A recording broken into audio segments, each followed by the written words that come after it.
जो दूसरा है उसके साथ हाथ भी मारा। ठीक है फैज साहब और इरम, मैं आपका रेस्टोरेंट बंद कराऊंगा इंशाल्लाह। ठीक है, अब मेरे पास सबूत है, आपने मुझे सबूत उस वक्त नहीं दिए थे, वरना मैंने उसी वक्त पुलिस स्टेशन में जाना था और आपको कोर्ट में मैंने लेके जाऊंगा। इन सारा काम उन्होंने और उनके सिक्योरिटी की टीम ने किया।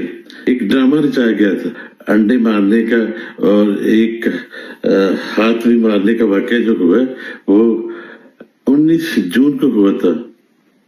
रेस्टोरेंट का नाम है पराठा स्टॉप ब्लैकबर्न।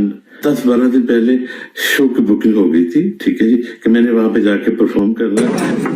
पानी पानी पीना पानी पीना की कर रहे हैं उस्ताद। ओहो जज्बाती यार की कर रहे हैं उस्ताद। ओहो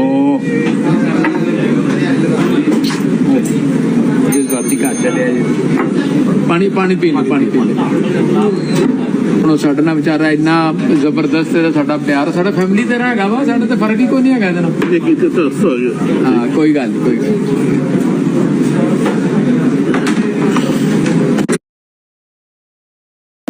ਜਜ਼ਬਾਤੀ ਕਰ ਚੱਲਿਆ ਜੀ। ਪਾਣੀ ਪਾਣੀ ਪੀਣਾ ਪਾਣੀ ਪੀਣਾ। ਹੁਣ ਸਾਡੇ ਨਾਲ ਵਿਚਾਰਾ ਇੰਨਾ ਜ਼ਬਰਦਸਤ ਹੈ, ਸਾਡਾ ਪਿਆਰ ਸਾਡਾ ਫੈਮਿਲੀ ਤੇ ਹੈਗਾ ਵਾ, ਸਾਡੇ ਤੇ ਫਰਕ ਹੀ ਕੋਈ ਨਹੀਂ ਹੈਗਾ ਇਹਦੇ ਨਾਲ। ਹਾਂ ਕੋਈ ਗੱਲ ਨਹੀਂ, ਕੋਈ ਗੱਲ